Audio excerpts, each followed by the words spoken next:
Hello there. Hello. It's Mike. And Katie. And it is the 100th episode. That's right. It's our second anniversary episode. It's our 100th episode. We're talking about spooky stuff and more. Today on Cup of Rad.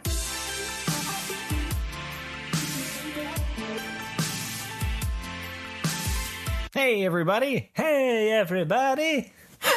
It's Dr. Mike. It's our 100th episode. That's right. We've been piping into your little ear holes. They're probably very wide now. Wow, I can't believe this. This is like a hot dog in a highway. Hallway. Highway's even worse. Wow. Highway. That's what we've done to your ears. That's terrifying. It's been amazing. I don't know where we can go from there then. Might as well just call it a night, you know.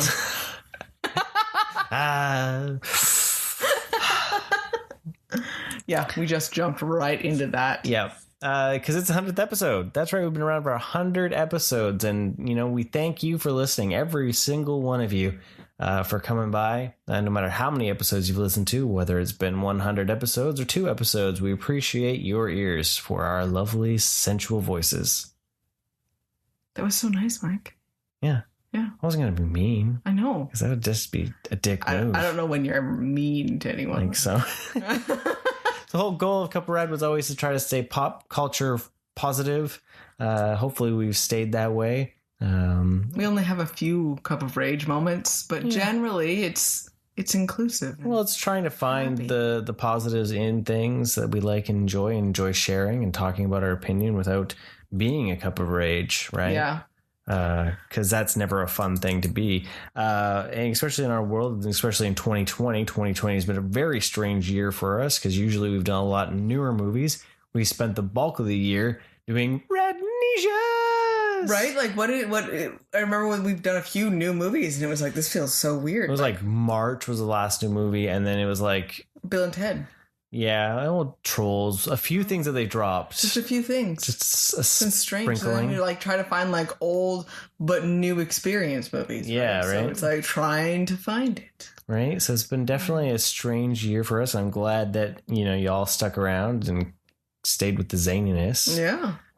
So I appreciate that. Last year, yes, I know we had a giveaway. This year we do not have a giveaway. So I'm so sorry for that. But we have... Again, life's been weird. Life's been weird. Katie's looking for a new job. So I'm just happy that this is still going. So, yeah. And I'm in practicum, so I'm not working. I'm not getting paid to work, so... Well, yeah, he's working for free. Super fun. So things, you know, once things get settled and things get back on track, which, you know, fingers crossed all goes well, we'll try to make it up to y'all with some kind of giveaway, a coffee mug or something. Yeah. Because it's always fun to see those pics in the wild of y'all drinking your coffee out there in the great outdoors or indoors or wherever you're at and staying safe. The great places that you'll be in. Yeah. How many of you actually have, and the ones that do have Cup of Rad mugs, how many of you actually are not using it for coffee anymore? What is in that cup? What did 2020 do to your Cup of Rad? Okay, speaking of other drinks to drink, we had an awesome Old Deal brewery beer for our Thanksgiving because it was just Canadian Thanksgiving. And they had, it was a orange mandarin cranberry winter beer. Yeah, and it was really, really good. Like I was really pleasantly surprised.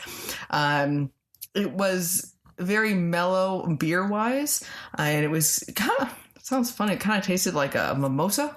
That was like the first thing I thought of, kind of without that strong harshness of the champagne feel, sweetness. Right? Yeah. And it was just delicious. It was fantastic. I was very, very happy because I hadn't tried it at all. It was just like, sure, well, this seems like a good Thanksgiving beer. We'll just give this a whirl. No, it was good. It was really good. Old Yale's orange cranberry wit. It went well with, and this is for you, Bunchy. It went well with our soy curls because this year we went with soy curls. Yes. Nice and simple, nice and economical. Well, we can also, yes, that too. And you've done such a good job of finding this really nice flavoring for them, and they're really super easy for you to make then. Yeah, like you soak them for 10 minutes in a seasoning, and then you just throw them in the frying pan for a few seconds, and then bam. And for any of you who don't know what soy curls are, they're actually it's like a dehydrate of the whole soybean. Yep. itself. And so they kind of look like giant strips of chicken. Yeah. And really mimic that. And they just soak up any sort of the seasoning. And the whatever you put in. So I like liquid smoke and some soy sauce. And then so you just mix them into this nice, seasoning and it just, gravy on them and everything. And it worked out wonderful. And we had a wonderful vegan pumpkin pie and stuffing and mashed potatoes and awesomeness. So happy vegan Canadian Thanksgiving. It was, yes, and we were thankful for a lot of things for sure. We overate. We pulled the Belchers. We pulled the whole Bob's Belchers. Speaking of which, we watched a few episodes. Yeah. Continued that tradition we started of watching Bob's Burgers Thanksgiving episodes. And I watched some Friends Thanksgiving episodes as well. Introduced Kiddo to the English trifle / shepherd's pie episode, and the one with all of the Thanksgivings. That one was questionable. That one was a little racier than I remember. I forgot how much sex was in it. So it was still really fun. I broke out a couple Simpson episodes too. There's some of their Thanksgiving-esque episodes. Yeah. And you know what was a weird thing that we broke out? We tried America's Funniest Home Videos. We watched an old one. Disney Plus has their Halloween section, right? Yeah. So it was a Halloween theme. So there was a few Halloween stuff. So that's what I was more or less like thinking it was going to be more Halloween based, but there was like 3 Halloween based. Yeah. Oh my gosh, Kiddo was hysterical. He was laughing like screeching in my ear at one point, and he's actually asked again today.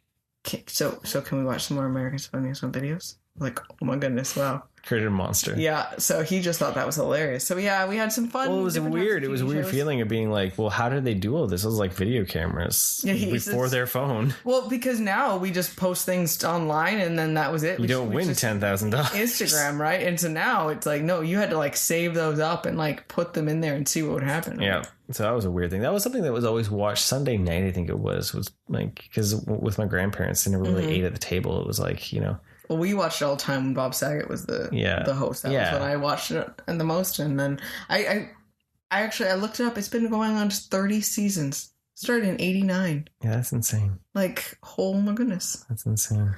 And so it's been a fun weekend though. It's nice and chill. We also watched some Treehouse of Horror episodes. We did. My hope is that we can get through all of them before the season's over. Actually, right now it's just Simpsons Halloween. Special. Yes, Halloween special. We were up to the 3rd one, and it's interesting to see Kiddo's reaction to some of those. Yeah, well, some of them are so strange. They're not quite zany enough, but the one that we watched, the second one was the Raven.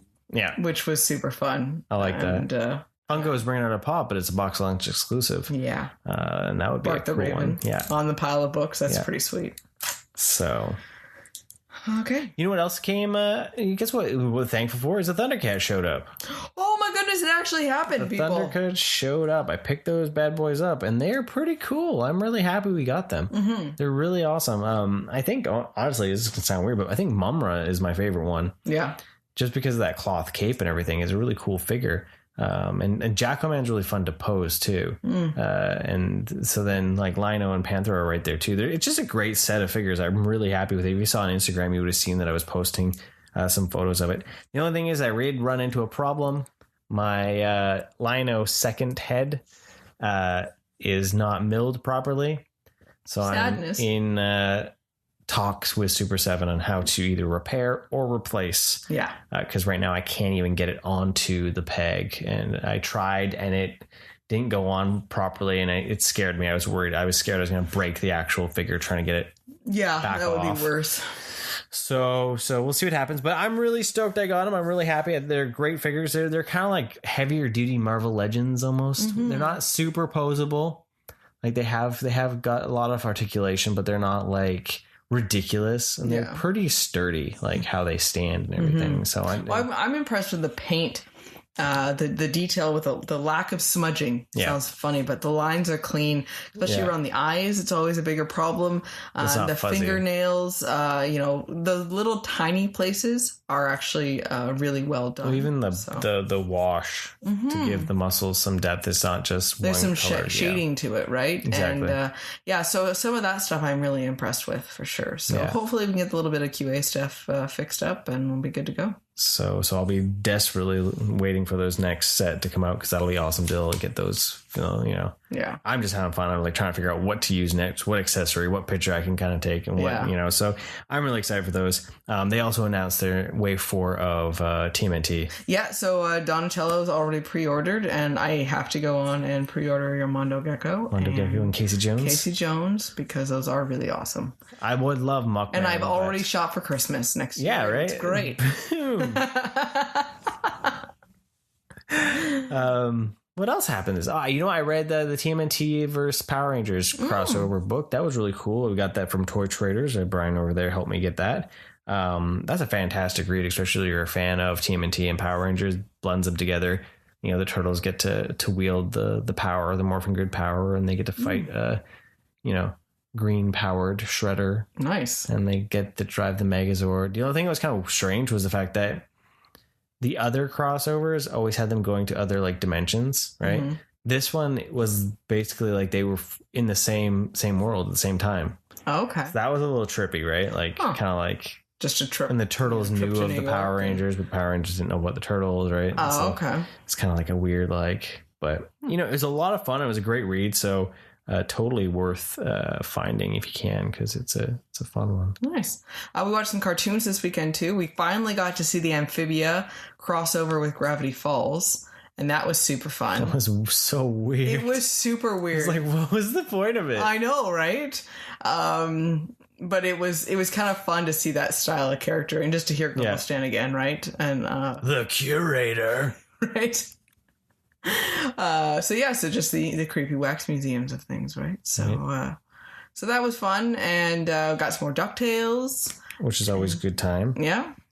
And we started watching the Looney Tunes. Yeah, we lucked out. Looney Tunes, the new Looney Tunes shorts are on Teletoon in Canada, so we actually get to see them. Yeah, we weren't sure if we could because they're HBO Max. Yeah, and so that's been fun. They're super similar to the old ones, like super nostalgic. Even the credits that make you feel like you're really watching one of the old original ones. The music is really cool. A combo between the old music and Tiny Toons. Yeah, a little bit of Zania, right? So it's been fun for sure. It's a little, you had commented that it doesn't really feel like it's trying to make its own thing, but who knows how the series will go along, if it will kind of step into itself or. Yeah, it's a weird, it's not really a complaint about it. It's just, the new Mickey Mouse shorts, they pretty much, they blaze their own trail. Yeah.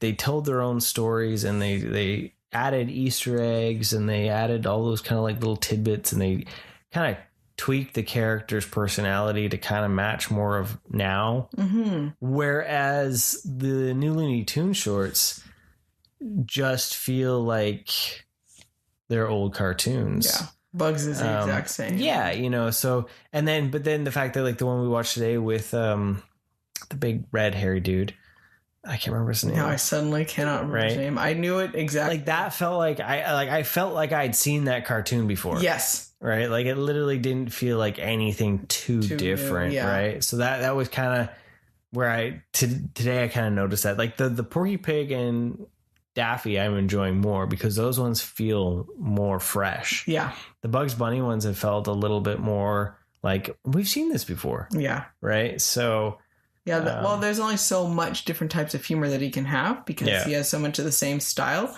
One thing I thought was funny just watching him, just that reminder of how manipulative Bugs Bunny really is. Oh, he's actually the bad. I think he's the bad guy. He is. You look at that and you're like, wow, he can just talk and talk and talk and get anyone to do whatever he wants. Yeah. And just the razzle dazzle over here. He's like the quick talking salesman. Yeah. Or con man, basically, right? And you're like, wow, he's really not that great of a guy. Well, in the episode, the mad scientist, he was just doing his own thing, and Bugs came in and was like, I need to use your television. Great. That's awesome. Yeah. And that scientist is like, no, you can't do that. So I'm going to stop you. And then Bugs Bunny basically destroys him to the point of right? And you're like, this isn't really the greatest idea of what's going on. So that was the one thing revelation I really thought about today. So. That he was a jerk. Yeah. Bugs Bunny's kind of a jerk. Okay, so I asked on Instagram a few questions. We're gonna be able to answer some of those. Maybe do you want to do some now and then talk about the movies and then some, or do you want to do them all now? I don't know. You run the show here, man. All right. So I'm just technical here. You're just technical. What music are you listening to? Right now, so I like live on repeat with things sometimes. I have like weeks on end where I listen to like, an album. Right now it is the new Killers album or the new Katy Perry Smile album. A little bit of Lady Gaga's Chromatica in there as well.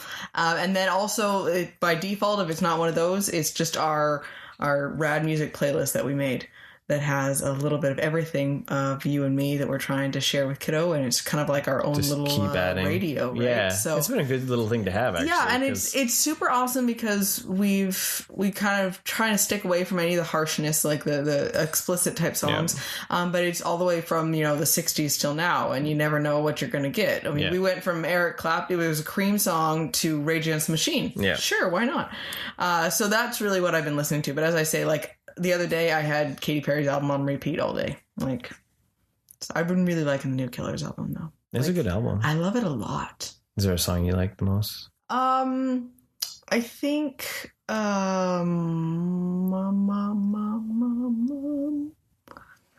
Stand By. I will. Okay, well here. What are you listening to, Mike? Yeah, when I have time.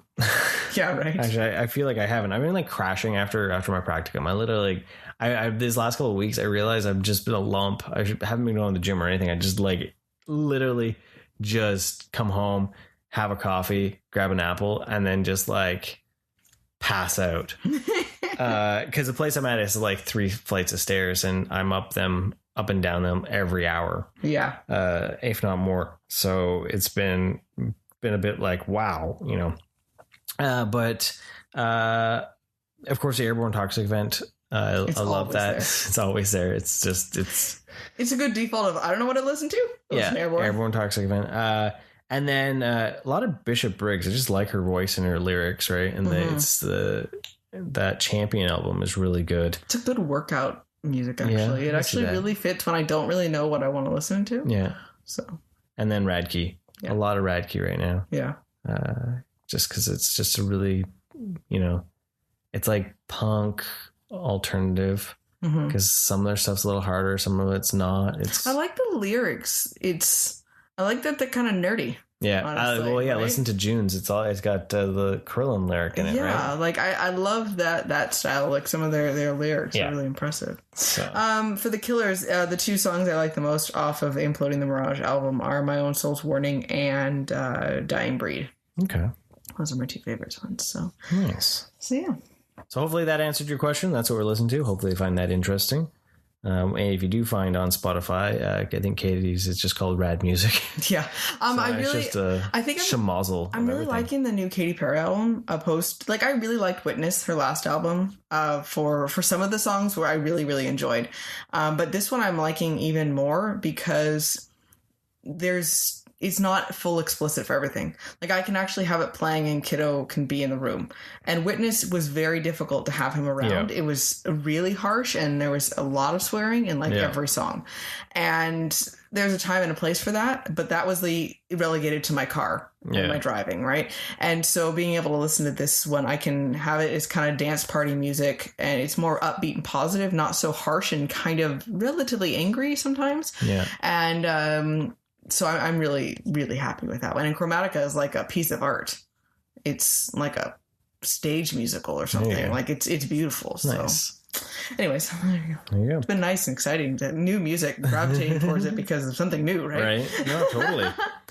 Movies you'd recommend. I'm going to go with like spooky season movies just because we're in the spooky season. Because otherwise the question is so broad and overwhelmingly scary. Yeah. So, I would say anything Evil Dead based I would recommend. But that's pretty standard. Yeah. But Frailty is a really good like Hitchcockian horror movie. I'm trying to think of what else. Like, I don't know. See, my spooky movies come default from you. Yeah. I mean, I didn't watch anything at all. I'm still like chick flick and action and like weird like thriller drama type stuff, or I have a weird selection of movies that are mine. more than anything. Right? Yeah. You know what? I don't know why I've been thinking about it, but like one I've been really wanting to watch is Beautiful Mind. Like, but then I think about it, I'm like, oh my God, it's such a drama. It's so like slow. I don't know if I want to watch it, but I really love that movie. Yeah. So. Yeah, you know, it's so hard because there's so many different genres, right? It's like, what's your mood, right? Because that's even something too when like we look at movies too. Like I'll be like all ready to do something, and then like by the time we go to watch it, then it's like, yeah. You know, it really depends on your style too. What you're into. Even just comedies, you're like, okay, I want to laugh. Well, do I want to laugh because it's silly, or do I want to laugh and I want to watch something raunchy? Yeah. Like it can change so much. Yeah. That's why we own 800 movies, and you never know what you want to watch. So, you know, maybe we can break that down a few times throughout the next year. Yeah. But horror movies, if I'm looking at horror movies, you know, I like any of The Conjuring, any of the Nightmare on Elm Street. I love Trick or Treat. Halloween, Trick or Treat is a staple. Yeah. Evil Dead, even the remake. Hocus Pocus. Yeah. Totally doesn't fit there. ParaNorman. And we're going to talk about ParaNorman. Yeah. We're going to talk about that. So, you know, all sorts of fun things. There you go. What character from pop culture would you like to have a beer with? What was my answer? I had an answer. I got to remember what it was. I remember what it was. Doctor Who. Because, you know what? I had to think, like, it's specifically a beer, not just hang out with. So, like, to have a beer with someone would be different. Yeah. Depending. And I decided it would be Doctor Who. Specifically, first choice would be with David Tennant. And then Matt Smith's Doctor Who would be fine too. He would actually be really interesting because he kind of straddles so many different types of style of him, opposed to Tennant, which is just a very more gruff. But yeah, I think it would be interesting to have a beer with Doctor Who with the concept of that he'd actually drink with you. But you know, that's true. There's that issue too. That if you know. Now I'm curious if anyone can guess fish sticks and custards answer before he says it, and let us know if you are correct with his answer. What's your answer, Mike? Well, I couldn't answer TMNT because they're teenagers. I thought Sailor Moon, and I'm like, I can't go drink beer with him.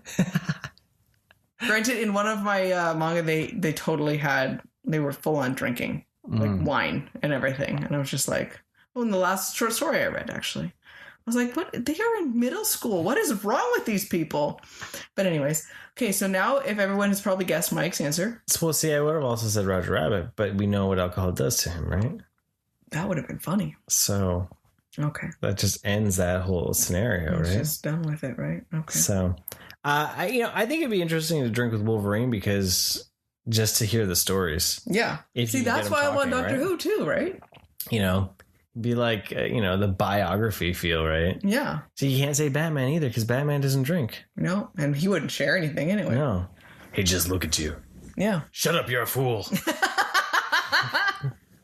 But yeah, I'd say Wolverine. I just think because, one, he drinks all the time. So, you'd be drinking beer for breakfast. Yeah. So, Oh, and the other one that you had brought up, which I thought would be interesting, was Dr. Ian Malcolm. Ah, yeah. We can debate the chaos theory. Yep.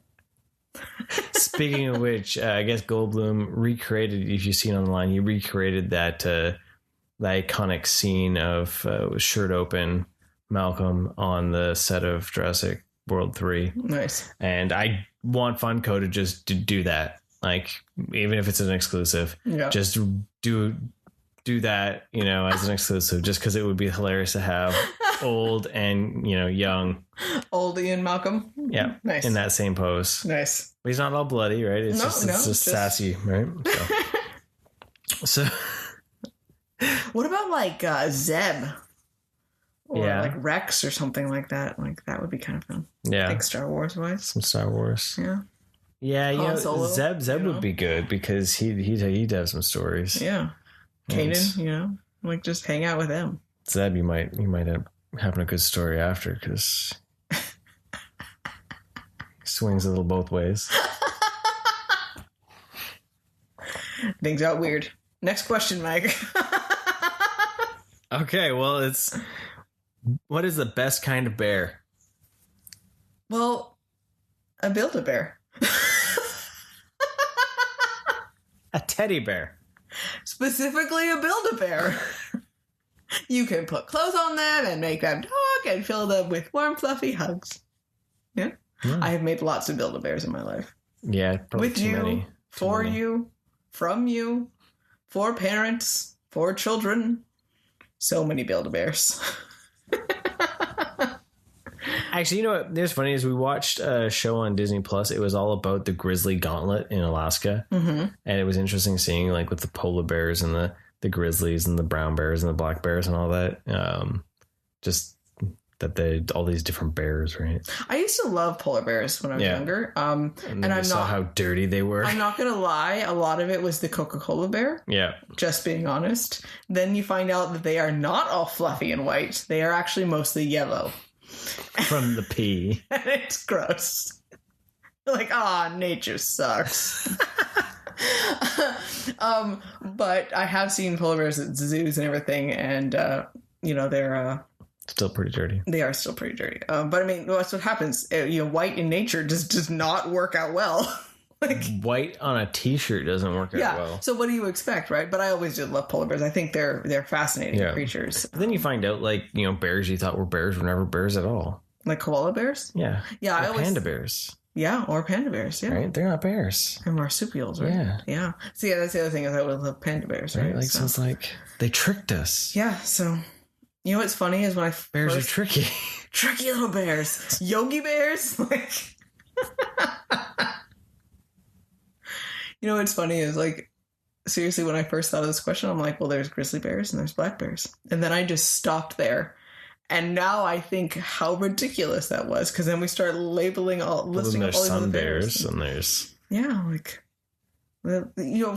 for myself growing up, all we ever really learned about was there's grizzly bear. Well, yeah, but there's brown bears in the Sierras, and that's really it. Why I saw a bear in a field far away one time. That was really awesome. I've been near bears. I know. I've been like 6 feet away from a bear in real life. Is a Kodiak bear a different type of bear? Yeah. Okay. See. There's lots more bears up here. But there's one thing. Like, there's brown bears and there's black bears, and then there's like Kodiak and Grizzly. Like, how did they get cool names? Why do you just get the color? Right. I like the sun bear. That's pretty fun. They're like tiny little brown bears, aren't they? No, they got like that swish of color on them. Oh, okay. Like the kissed by the sun. And then there's like necklace. the bears that look like Baloo. I don't remember what they are. Like Indian jungle bears. Right? See? So many different types of bears. But what's the best bear? That's the question. What's the best bear? And Build-A-Bear, because then you can make them look however you want. There's all the like Dippy Fresh bear. And you can have sparkly bears. I remember when Build-A-Bear was bears and not just like other random creatures. Kind of missed the bears aspect. Yeah. They diversified a little too much. Like, and now it's just build a creature. No, it's licensed. Yeah, I know. It's licensed. It just builds a creature now. Build a thing. Build a thing. I think it should be Creature Workshop. No, I like Build a Thing. that could Care Bears are pretty awesome. That could be their I loved Care Bears when I was little. I had Care Bear sheets. Yeah. Yep. I had the penguin. Oh, I know. Oh, the purple penguin. Yes. Care Bear cousin. Yeah. I love that thing. That was so cool. I always liked the I never gravitated to the bears, though. On those. I like bears as an animal, but like the Care Bears, I was just like, whatevs. Yeah. I didn't really have any of the other creatures. I had the lion. I had the Care Bear. I only had the I had a lion. I wanted the raccoon. Yeah. So why do I like raccoons so I don't much? know. Why is that? You have a thing for raccoons. Like, you want to be friends with them. Damn. I'll play cards with them. He'd be another person to have a drink with. Rocket? Yeah. That'd be a good one. That would be, might be a little scary, actually. The things you might hear might make your ears bleed, but... Yeah, and you'd probably get into something. Yeah. You'd probably end up arrested. Yeah, that could be a problem. Intergalactic jail. You'd be like on Earth one moment, and the next minute you wake up the next day. Dude, I do not know what happened. And, you're I just wanted to have a beer with a raccoon, and look where this led. I mean, who would have foreseen this? Right? Thank you for that question. That led to some weird places. Yep.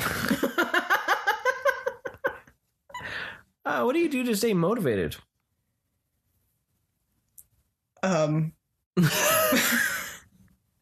Well, short, long answer, short. At the moment, I honestly don't really feel motivated. I'm just going to be blunt. Motivated with what is another question. Motivated to do the podcast. It's because we get to be silly and fun and without a child present and randomly, go off into weird realms on things and kind of just be fun and silly. So that's enjoyable. And it's kind of a little bit of a just us connecting and getting to have that moment. So that's a motivation for that. Yeah. Motivated when it comes, most people, when you think of that question, it's usually fitness related or health related or something like that.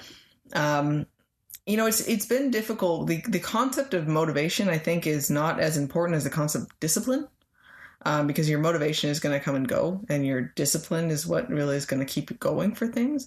But when we are feeling motivated for things, a lot of it is, honestly, it's like the sun and the experience for things, getting to go out and about, which has been more difficult right now, right? When we were going out to the beach, that was all helping a lot. But a lot of it is just, the comfort. It's comfort of things, feeling comfortable in your own skin, mentally, physically, all that sort of stuff. So I think that can be motivating in itself.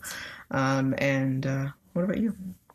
When it comes to photos and stuff, it's just trying to find what brings me joy. Yeah. I've had my ups and downs, especially with social media. They can be so daunting, especially when you're really proud of a photo and maybe you don't get the likes that you hope to get. Yeah. Right. And that can be very demeaning, and then you can post something where it's just like utter shit. And, it's just like, why did that get 900 likes? Yeah. Like I've got a couple of photos like that where I'm like, these photos, they just exploded. Yeah. And it was just a quick snap that wasn't even edited or like anything at all, like nothing. It was just a snap and it exploded. And then a couple of ones I took time on and all that, and they like tanked. And I'm like, I like this photo.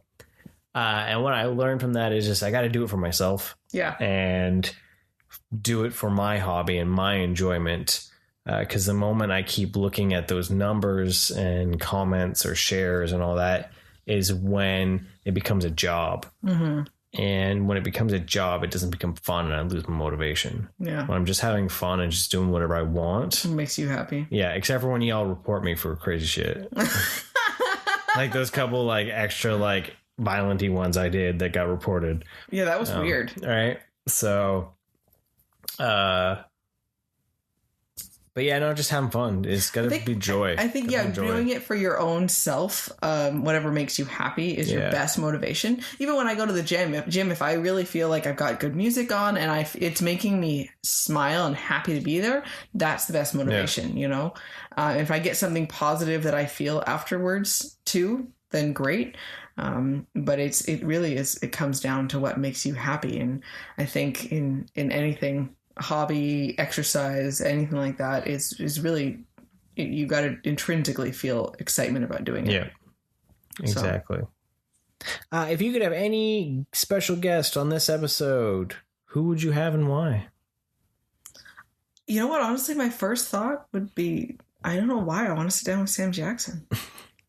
But I think it's because we could talk so many different fandoms with him. Yeah. We could talk Star Wars. We could talk Marvel. We could talk about other like gritty Tarantino stuff. We could just a little bit of everything. Yeah. And, hell, even current events like snakes on a plane. Right. I mean, it would be the most explicit episode ever.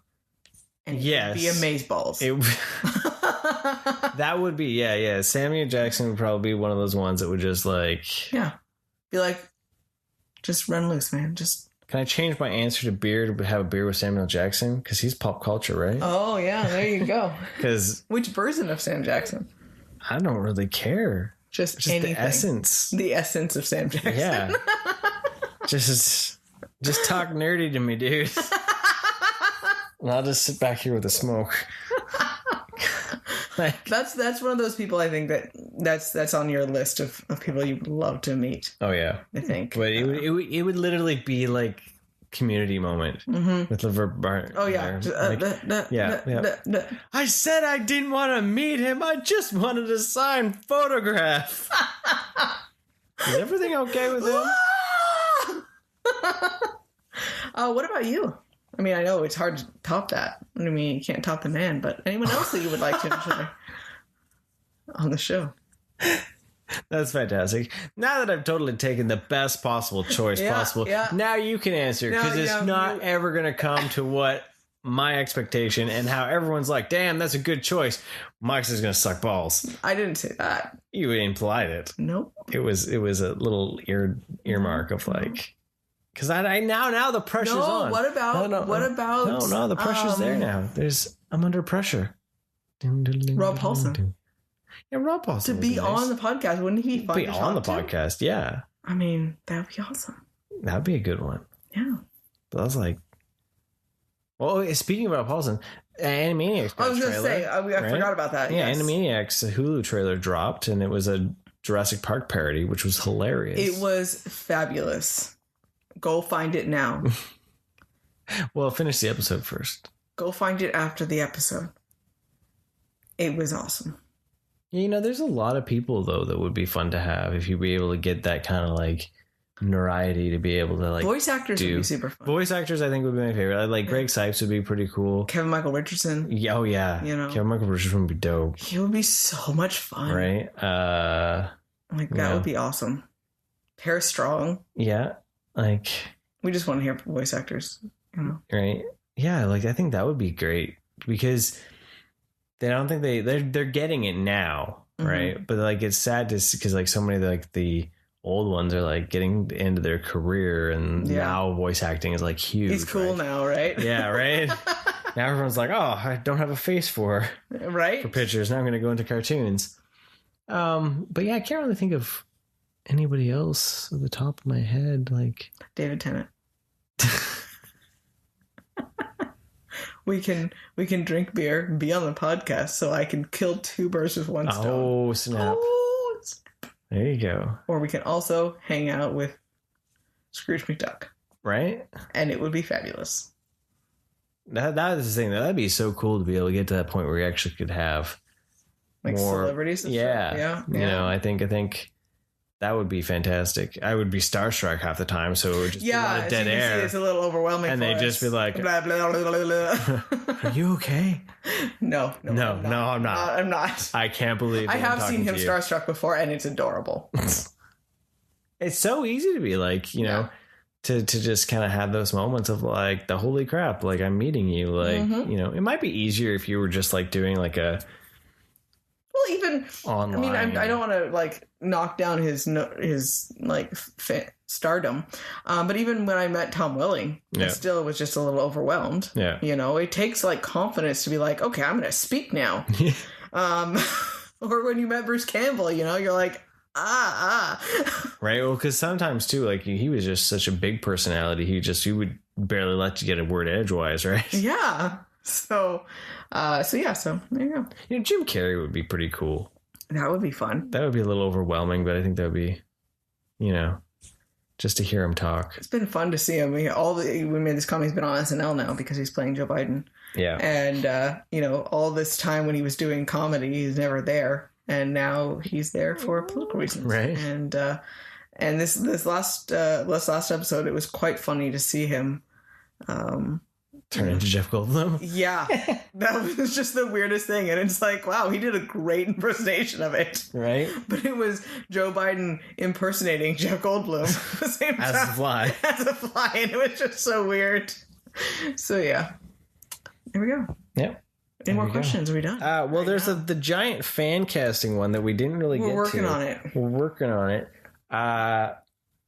Fan cast the X-Men, Thundercats, and DC. That's a lofty question, and I'm trying to. It's taken a lot to try to like figure out. We've had our humorous, joking ones. Yeah. So I think what we're gonna do is we're gonna wait on that one because that might even be an episode in itself. Not gonna lie. And we want to do it right, man. Well, I guess if anything, what we should do then is if we should part it out and create characters and just give each other homework, and then we can come back instead of a combined list between like agreed upon list. Ooh, there's that. So we're working on that, man. Okay, so thank you for those questions. Appreciate it. It's always fun to get a question from you guys because I love and think differently, right? Right, I love, and who knows where the conversations go when we get those questions. Okay, so spooky season wise, spooky season. Sorry, I didn't say it right. Come on, do it right. Do it properly. Spooky season. Is that better? It's like the ghost is helium. We should do a podcast on helium, man. That would be fabulous. That would wreck your throat. Oh, I think it has to happen. Anyways, so we watched some spooky movies, and we kind of try to find some different ones before we dig into some classic stuff. So first up, this is a classic to me. I know this is a classic to me. This one came out in the early 90s. Mm-hmm. It was Peter Jackson's second film, if I remember correctly. And it was called Over in New Zealand, Brain Dead. Over in America, Dead Alive. It's a zombie movie, pure and simple. Yeah. It's a schlocky B movie, low budget zombie movie. Now, this is probably one of the goriest movies I've ever seen. And it's one of those ones where I remember we rented it way back in the day. And because the cover had like this woman's face being pulled apart and a skull coming out of it. Yeah. Right. And then because we were at the time we were trying to find like all his other movies, right? Because like Lord of the Rings came out too, right? And then it was like, oh, what else has he done? And we found Bad Taste, and we found Dead Alive, right? And of course we've seen The Frighteners. But Dead Alive is something special. Yeah. It's a special movie. It is a special movie because it's so grotesquely violent. Every time you bloody. Look up, there's people ripping through other people and like gut showing and like fountains of blood. Not just a little bit, but spurting. It has to be up there in like probably the most blood used in a movie. Oh yeah, because it just the amount it's like a geyser. Yeah, it's ridiculous. Like more blood than a human body actually contains comes out of these people. Yeah, and it is gruesome. These puppets that they use in these things, these creatures and everything. Oh my gosh. There was a few times where my mouth just hung open. I wish I had taken pictures of her while she was watching it, because like that should have been the episode cover. So I when me and Katie first dated, I remember going down. It was like it must have been like Suncoast maybe. Yeah. Or no, I think it was a different one. What was another one? We used to go to Tower Records. Was it Tower? I don't, but it wasn't Suncoast because it wasn't a dark store. Okay. I remember that. And I remember you took me to a place, and I was like on the hunt to buy Peter Jackson's old movies, right? Mm. And I remember buying down one of the first times I'd gone and buying Dead Alive, and it had the picture of the priest with the hand through his gut. Oh, okay, right? Yeah. And I found it, and I remember just saying, I kick ass for the Lord. And I was just what the hell is and this? She didn't run, so... Yeah. And I laughed out loud when I heard it in the movie the other day. I was like, that line. I remember that line. And so what sucked was I've been wanting to watch Dead Alive for the longest time. And somewhere in our moves, it disappeared. I don't know what happened to it. I still have Bad Taste and Meet the Feebles. Mm-hmm. So I don't know what happened to... But the thing that's actually Dead Alive is my favorite of those three. Yeah. Right? And so I was like, well, I want it's spooky season. Like I want Dead Alive. I feel like just that stupid humory blood fest. Like, yeah, because Meet the Feebles is raunchy. It's not a horror movie. Yeah, and Bad Taste is his first movie, so it's like stupid low budget and weird, right? And we found it on YouTube. Yeah. So there you go. Dead Alive is on YouTube in its entirety. Yeah, and it worked great. There was no commercials. There was nothing weird about it. And it was free. I mean, it was in Canada. I don't know if it's around the world. Sometimes it changes, but try it out. Yeah, see if you can find it. But yeah, it was.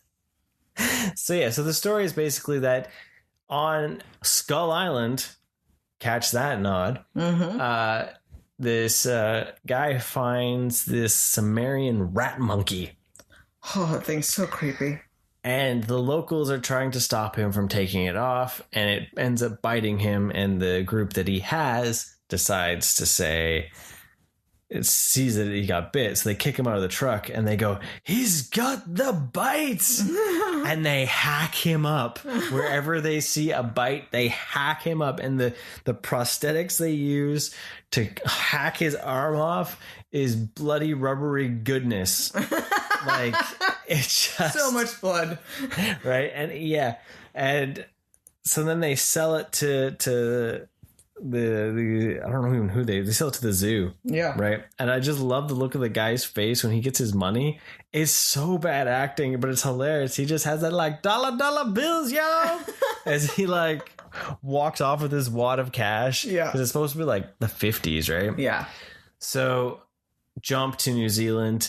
This guy is at home and his mother controls him, and she's just a giant bee. Mm-hmm. And all about appearance and looks and blah, blah, blah. And he goes to get some groceries, and the grocery girl, my grandmother or something, is like playing with her tarot cards. And so she thinks that this is her soulmate. And she goes after him and asks him out on a date. And they go to the zoo and they're looking at things. And then you get to see the stop motion rat monkey. Oh, and I love it too. It's so horrible. Because like the old man comes up, because the rat monkey kills one of the other monkeys and starts eating it. And the guy's like, gets it away from him, and he's just like dripping blood everywhere as he holds his dead monkey. And he's like, hey, you take my opinion, they should kill every single one of them, right? Because the story is that when the settlers came over, the rats came off the boat and raped all the little monkeys. Oh, goodness. It's like, and that's what created the rat monkey. It's just like, it's so weird.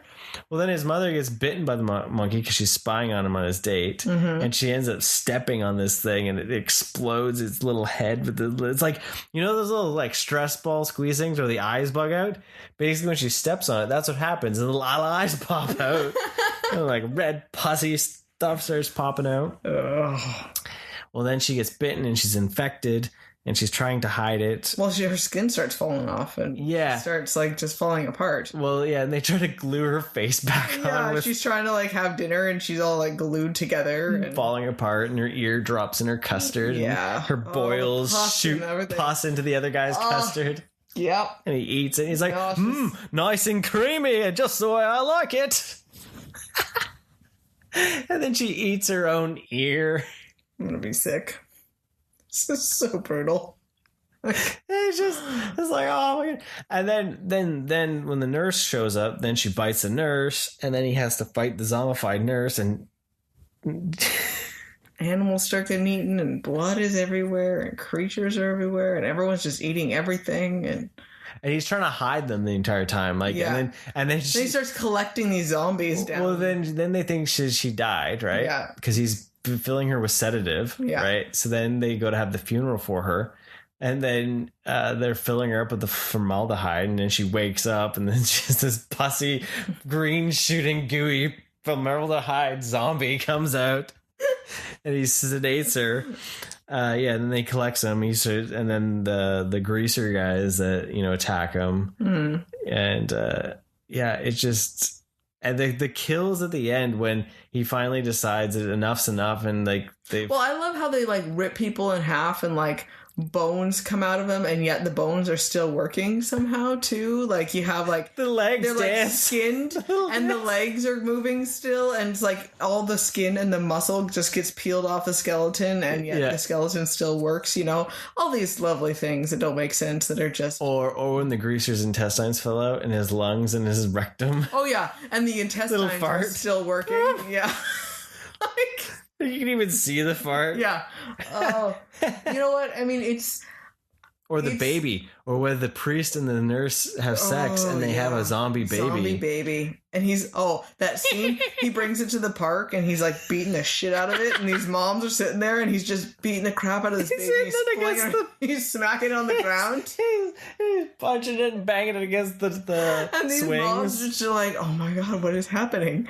And he's just beating the living hell out of this thing.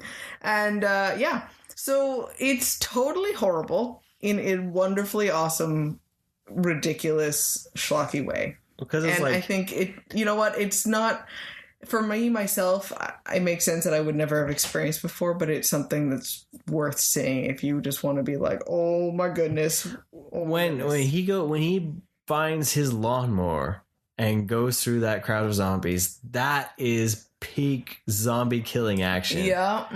Like, nobody has anything on that when it comes to like massacre. Like, there is so much blood, so many body parts. I started watching it and being like, this should be a maze at Horror Nights. Yeah. Because there's some scenes in there that would just be perfect for a maze. I can't imagine when they filmed it they'd have to just keep going. Oh, yeah. It was just had to have been he just soaked in it. Blood everywhere. Caked on him. And so, apparently in Mike's world, this is definitely a must-see movie. It is a must-see movie. It's So hopefully it works on YouTube in your country. Yeah, or if you can find it otherwise. But it's called Dead Alive in the States, in North America, but it's also known as Brain Dead.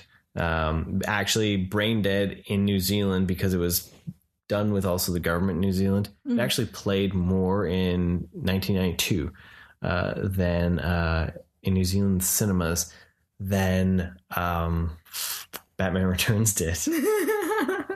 It's just ridiculous. It's like, that's the kind of zombie movie I like, where they're slow moving, stupid, just like it's got like a bit of like the Evil Dead humor to it. It's like, it's that kind of that sense there. Yeah. So it's totally worth it. It's He can't say enough good things about it. He's smiling. I love it. It's you laugh. It's so ridiculously violent. If you gotta laugh, otherwise you probably will vomit. Yeah. And because it's just like a bad situation turned worse, and there's no real good to anything of it because it's just. Yep. But Brain Dead, Dead Alive. Totally worth it. It's one of, I think, I would love to see Peter Jackson do another horror movie like that, because like it's just fun. Like it made me want to watch Bad Taste again. And be like, okay, let's watch this alien flick, right? There you go. Okay, well, we'll add that to the list. Next up, speaking of zombies. Yeah, you know what? I've noticed that almost all our movies this year have been about zombies, which is weird because I'm not a huge zombie fan. Yeah. But apparently I am. Apparently. So we wanted to watch something fun with Kiddo, and one of our all-time favorite family horror movies is ParaNorman. Yep, because it's not just about the schlocky gore. It's about the spooky season. And what you can also share with your kiddos, right? Yeah. ParaNorman. ParaNorman is a brilliant movie. It's so well done because it's got levels. It's one of those family films that are really fun for kids, but it's got a really awesome message, and it's got great humor for adults as well. And it's also just it's creepy. Yeah, and there's actual horror movie. Yeah, like a horror element. It's not silly. It's not a Hotel Transylvania. No, right? It's a the end is like, oh intense. Wow, this is scary, right? Yeah. I think that's one of the things where because we were watching, because this was written and directed by the same guy that did Missing Link. Mm-hmm. And I wasn't a big fan of Missing Link, and I'm like, okay, well, Coraline, ParaNorman, Kubo, mm-hmm. They're darker. Mm-hmm. They're more like dramatic. They remind me more of Ghibli films. Yes. right? Where it's just like it's animated, but it doesn't mean that it's a kid. Yeah, silliness. Right? Yeah, exactly. Because he worked on Kubo, the guy that did ParaNorman. Such a good movie, right? So, but yeah, the idea that the little dude can talk to ghosts. Yeah, so he sees all the ghosts in the town. They live in Salem, and so there is apparently a witch's curse there from Pilgrim times, of course, and from Salem witch trials. I guess it would have been more. Is it Salem? No, it wasn't Salem. Where was it? We were just getting something. They were. We've watched Salem. There's Salem things and Salem things. They live in a town that is similar to Salem. Let's just go from there with it. But it's a witch trial, and there's a witch's curse that she was put to death, and so there's the 300th anniversary of the witch's curse. And he finds out that his crazy uncle shows up, and it's kind of like the bum on the streets type thing. And it's Blythe Hollow. Blythe. Massachusetts. But it is Massachusetts. So, and apparently every year this person who can speak to the dead has to put the witch back to sleep by reading from this book and stopping the curse for the next year. Yeah. Exactly. So stopping that every year. And of course he is looked upon as the total freak. His parents aren't even, He's their uncle. Yeah. Well, yeah, the old guy. I'm talking about Norman there. He's just, everyone thinks he's crazy and he's just the weirdo, and his parents even think so. And so then, when his uncle shows up and is telling him he can do the same thing and he has to stop this, of course, he's like, oh my goodness, this crazy old man is talking to me type thing. And so it's about him finding friendship and connection and having to kind of take responsibility and embrace who he is. Not be afraid of it, not let him control him. So he does go try to stop the witch's curse. And he has this book, and he shows up at the gravestone of all the apparent cursed people that would have killed this witch. And he starts reading the story, and he realizes it's a fairy tale. It's just a bedtime story. It's not, he thought it was a spell or something like that. And of course it doesn't work. And the witch wakes up, and it's this terrifying cloud in the sky, and the zombies show up. So it's awesome because it's this giant cloud that comes down, all these creepy ass hands, and go and like dive into the grave, and all of a sudden all these zombies show up, and it's so well done. Like well, it was funny that this is the first time I noticed it, but in the opening lines of the movie, the grandmother gives you the solution. To the problem. Yep. I was just because I was watching, I was like, wait a minute, that's the whole point. Like, it's foreshadowing right off the bat. Like, it was just so weird to clear cut, but it's so throwaway because it's the dead grandmother. Yeah. Right? And it seems like it's not an important line or anything like that. But looking back at it afterwards, you're like, wow, that's good advice for so many conflicts in the world. Right. And the concept of this can be used in so many different avenues, right? And so then you got the kids and the crazy kids trying to get away from the zombies. Yeah. And I love the commentary on once the zombies get into town and the mob mentality and the adults and how they just go completely nuts. And, they go out and they're trying to, they destroy their town, and it's not the zombies. It's not the zombies. The zombies never once attacked them. Yeah. They were scary, and you couldn't hear them. You couldn't understand them, but the townspeople just go nuts. And they're the ones that are trying to burn down town hall and like burn the children out, and they're destroying windows and they're shooting things, and they're willing to try to kill people. And the zombies never once attack them. The zombies are terrified. Yeah. And it's a sad commentary on the world, but you're like, this is totally what it would be like. Yeah. Well, the idea is that they realize the curse is actually to punish the zombies. Yes. It's not the curse is not on the people that are alive and create zombies. It's their unrest, right? Yeah. It's their curse. They'll be attacked and maimed just like the witch was. And unfairly attacked and maimed, right? So it's an interesting turnaround for something, because we think of this curse as, even in our lore, the idea of the witch is something evil and the curse is upon these good people, and or that zombies are always out to get us, that type of thing. And so we build these other stories up in our minds and not necessarily the truth, right? So. Yeah. No, it's a good, solid movie. Like, it's... Well, then at the final bit when Norman has to go and try to stop the witch's curse, and realizes that to not be afraid and to actually critically think about the situation and what could have been the root of the problem. It's awesome that he thinks, okay, every year they read from this book and they just delay the curse. They aren't solving the problem. Yeah. And that's the some of these big issues that we have in our world.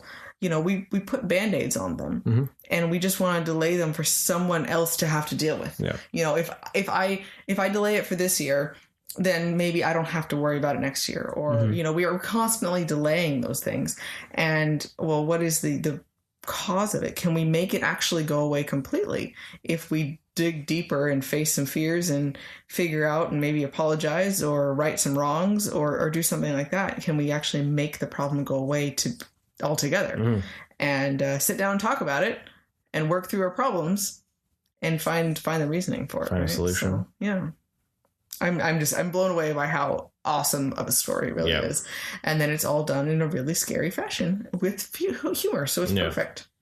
No, yeah. I highly recommend it. Like, it's something, even if you don't have kids, you should totally find it and check it out because, it's all stop motion and it's just beautifully animated.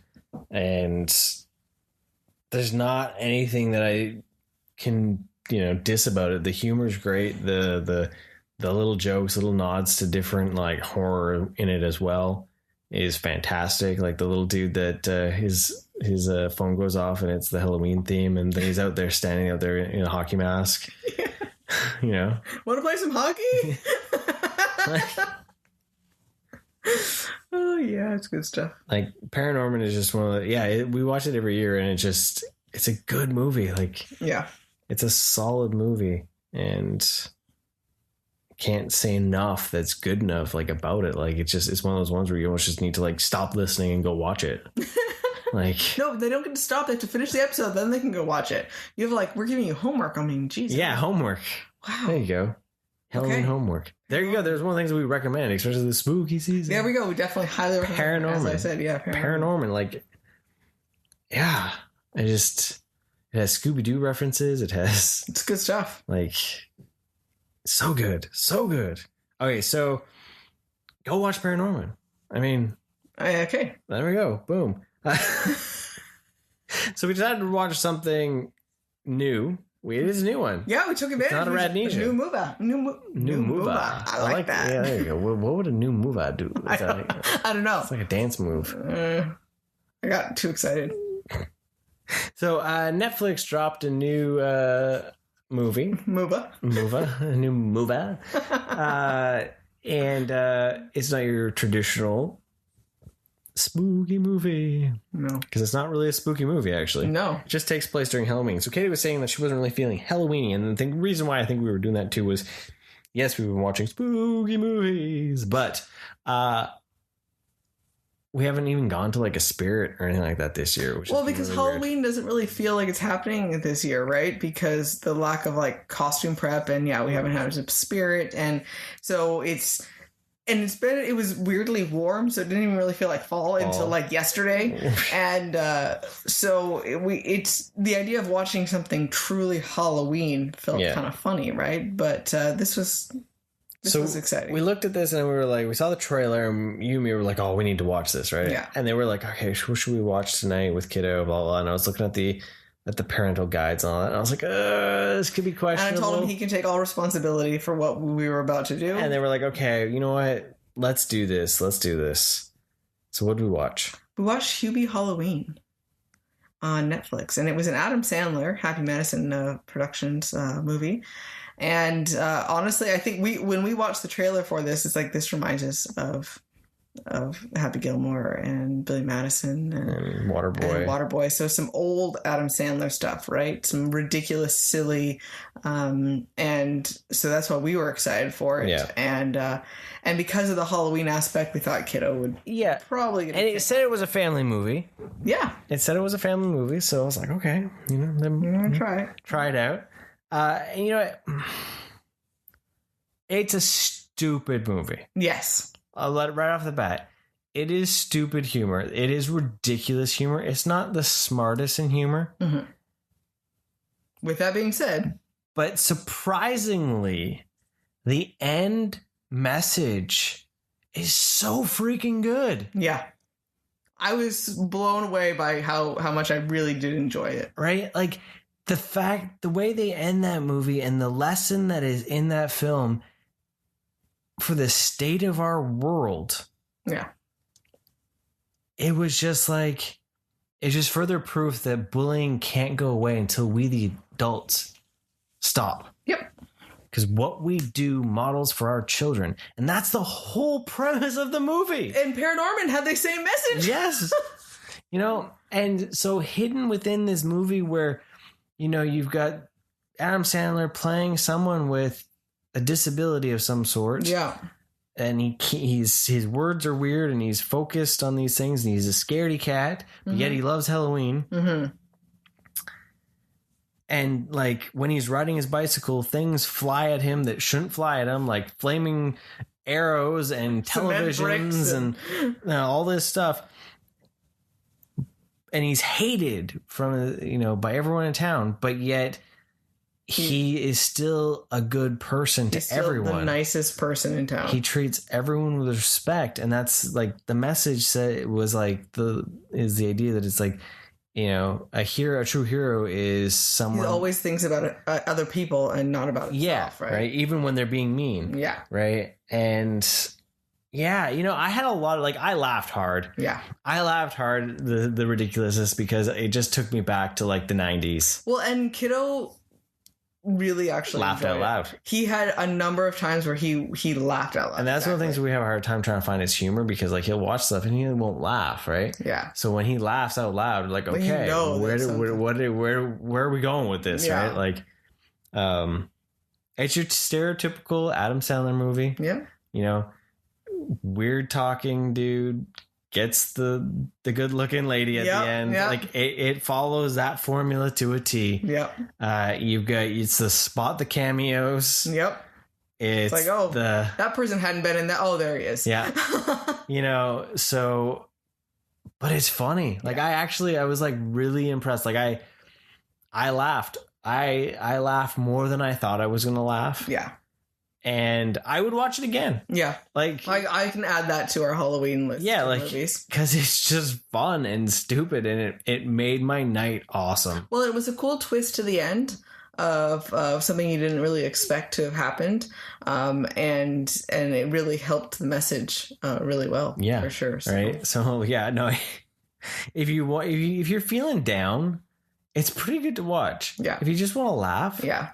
Like, and what's kind of cool, like, I'm sure none of you are bullies in the real world too, but that just extra reminder to be kind to one another, everyone, and that there is so much unnecessary anger and hate in the world, even amongst ourselves. Some of the characters, like there's a husband and wife that are just mean to each other. They just are unhappy and bitter, and it's like, why do we live like that? Yeah. It takes so much energy to be so negative. Yeah. People don't realize actually how much energy it does take being angry about everything. And that's what was so cool about the movie. Yeah. Like it felt. So it's a good reminder to be like, no, we don't want to be like that. Right. We want to be more like Hubie. Right. Exactly. You want to be like Hubie. You want to be like him. Right? You want to be able to rise above the pettiness of people and get caught up in that mob mentality. Yeah. And you want to be like, no, I can be the better person. I can still treat you the way I still would like to be treated. That modeling of behavior. Right? Yeah. So. Yeah, no, totally. I recommend it. It was one of those, like, because like I haven't watched a lot of Adam Sandler films in the last few years because they don't follow the pattern that I enjoy. Right. Yeah.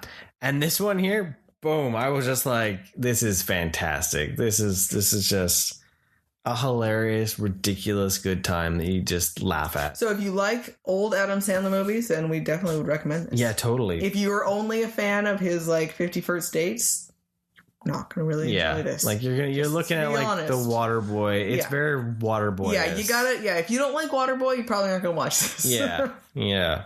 Waterboy and mainly Waterboy. I think. Yeah, more than anything. Because it's the down on the luck, like the kid with the problem, and so. But yeah, no, it was a good little Halloween movie, and yeah, it was just pleasant surprise. A pleasant surprise, and it was a happy movie. Like it had energy to it that was a good reminder. Yeah. So definitely something to check out. Hubie Halloween. So those were what we checked out this last week. A little bit RADnesia, a little bit new. We did also get to watch the finale of The Boys. Yes. For the season finale. Season 3 is coming. So what did you experience in the final episode? Well, you know what? It happened like the season felt like there was so much happening, and I didn't feel like it was going to be able to tidy itself up. You know, because it was 8 episodes. Yeah, and I was like, "Oh my gosh, it's already the finale. How are they going to close all this up?" But a lot actually really happened in that last episode, and you know they surprisingly did a good job of actually tying up all those loose ends. Girls do get it done. Girls get it done. Damn, that was a great scene. It was awesome because she totally deserved it. Oh yeah, and I think it was great to see. Because what would happen is I like her comment on the fact that everyone feels this way, but they just don't like the word Nazi. Yeah. And I thought that was an interesting concept, that there's so many people that act, unfortunately, along those lines. But if you add the label of Nazi, all of a sudden now it's not okay. Yeah. Which is good that it's still not okay. It's just, it's interesting to see how much more of a I know how much more of a reaction that word still gets, right? And but damn, that was emotional and bloody and sad and a little bit of everything. Yeah, in it. The dude that plays Anthony Starr, the Homelander, I think had some great moments with his reactions to Stormfront. Yes. His acting in that scene was like top notch. His face, facial expressions. He did so much with his face without a single line of dialogue. Yeah. That was impressive. Well, because, it was weird. Homelander is a creepy dude. Yeah. And the last few episodes had been a little bit more like, wow, I don't really feel like you're the bad guy right now. I can really feel that Stormfront is becoming the enemy. Yeah. And she's manipulating you, and you're just, I feel bad for you because you're psychologically super fucked up from your childhood. Yeah. And, you start feeling like there's some good in him and there's something there. Especially when he actually took care of his son. Yeah. And when he, you had made the comment of this, the kids started panicking and Homelander didn't even bat an eye. He just stepped right in and noticed that the kid was having a problem, turned around and took him away from the situation. And you're like, wow, you're actually being a really good dad right now. And so he had those moments of like positivity for things. Right. And then it just all went. and then he got all crazy again. And you're like, okay, there he is again. He's still totally broken and doesn't know at all how to deal with the extreme emotion. Yeah. He doesn't know how to deal with something not going his way, not getting what he wants, something being taken from him. He's like a toddler still. Yeah. He lashes out and he has a terrifying ability to kill people when he lashes out. And but yeah, you're right. The acting and the experience of seeing Stormfront. When she was, bringing it all out there, laying it on the table for him to know, and he was looking rather disturbed. Kind of tweaked a little bit. Yeah, that little eye twitch he did. Yeah, was just like, damn, so awesome. Right? Well, as soon as she said, the talking about supreme race basically and white, I think she's called white genocide. Yeah, that was an awesome face, and it helps a little bit because then you can see like he wasn't in on any of that. He's just super supremacy. Yeah. But he's not race at all, right? He just wanted to be loved and he just wanted to be in control and have the power, and he had the domination of power more than anything, right? So but it was nice to see, the boys get their redemption. Their redemption, and their definitely felt like the season was over though. Like the series was over.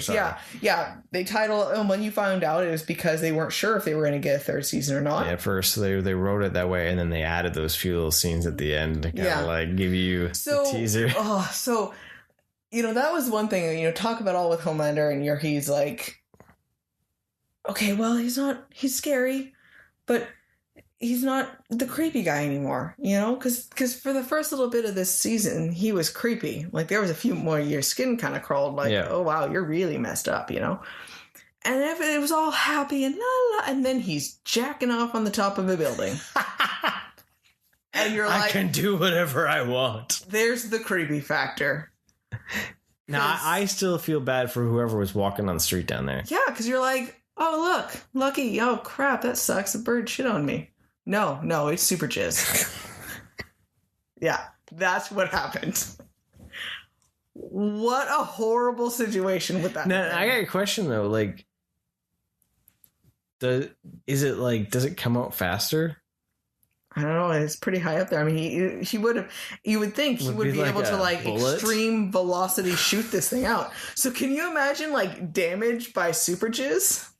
Like you could kill someone. He was high up there, man. Like it's like dropping a penny off the Empire State Building and someone dies. Yeah, someone just died. I mean, that's a horrible situation. It didn't bring life. No, it was the anti-life equation. So then it just ended with that creepy note, and then that's how this episode's gonna end. I know, it's great. And then the cliffhanger though was because then it was like, wait a second, we still don't know who is exploding people's heads, right? And that cliffhanger was like, that definitely made me like, holy crap! We're season 3. What is gonna happen? Yeah. You know, because it was feeling way too tidied up then, you know, and then it left that big open cliffhanger. So those two things kind of ended that episode. So I read that they haven't got clearance yet to film season 3. They're still waiting to hear if they can because it's all filmed up here in Toronto. You gotta move to somewhere else. Vancouver's filming. So. And so, yeah. I think he liked when I said super jizz. No, it was the whole idea that it is gonna just like split someone in two. Right. It's just like death by super jizz. Like, see, you know, just splits in half like a cartoon. It's so horrible. Supernatural's back. Yes, and that was probably one of the fun episodes I've had this entire season. Yeah, that with the fairy or the whatever. She was a nymph. Yeah, tree nymph. I think that was my favorite episode of all of season 15. Yeah. It felt the most like it was doing something. Yeah. While still being fun. Yeah. And exciting. And I was like excited Supernatural was back after that episode. I was like, yes. That's good. Give me some damn pie. Yeah. So poor Dean. He was like, he's so sad too. Right. When he realizes the situation, it's like, shit, I can't eat this now. Yeah. Like. That was some good acting too. Yeah. He looks so sad. It's just he just had to go and ruin it. Yeah, I like that he just doesn't even. It's like he knows that's the way it is, and he just like it pains. Well, he even tried. Why don't we just go down there, let Jack free? Yeah. We'll just forget everything that happened. Yeah. Right. And I like that. You know, I like when he does talk to Jack though. When he realized though that he hasn't forgiven him completely. Yeah. For his mom, and he never will, but he's realizing that. Holding on to that anger isn't going to change anything either. Yeah. And it shows a real development of his character to be able to live with both of those emotions, and not just have his grudge, because he's really good at holding grudges, and to express that he still feels that way but can move on was really touching to see. So. Then we also checked out Netflix's The Haunting of Bly Manor. Yes, I know you were very excited about that. I was super excited because I loved The Haunting of Hill House. Yes. Because that was just a creepy, fun, show. Mm-hmm. I'm a little bored. He's a lot bored. Let me explain the situation. So I am like... wow, I wonder what the story behind this is. And this is creepy. And I wonder what's going on with here. And we turn out, he half fell asleep, and it's okay that you're like this. But he's like, I'm not hooked yet. Oh my God, I'm not hooked. Like, there hasn't been anything scary. But there has only been, I fully 100% agree with you. There's only been like maybe one thing where it was like one jump scare, maybe? No, not even jump scare. Not even jump scare. Like the slight, like something's in the background. Something's wrong. Well, obviously, I mean, there's that there's spirits. It's more of an intrigue and more of like a mystery, like the wonder of what's happening. But by all means, no, there's not. It's not a horror like creepy aspect. So it is definitely a drama. It's definitely a lot drier than Hill House. Yeah. And like Hill House, there was crazy stuff going on, and there was lots of eerie forebodingness. Yes. Even when there wasn't even a jump scare, but there had been at least a couple jump scares by now. Yeah. To have like been more of that hook of like, we're in for a roller coaster ride. Yeah. How's this gonna go? And right now, I'm just like, yeah. Right now, it's definitely the psychological thing where it's more of the trauma and the past haunting you feel. Yeah. That's what I kind of get this theme of right now, is that it's just, past situations of things. And there's tidbits that you think something might be a little bit off, but I don't know if it really is going to prove supernatural too much, or if it's just going to be like people get messed up and they have baggage. Yeah. I don't really know where it's going with that. So I want to keep watching it and figure the stuff out.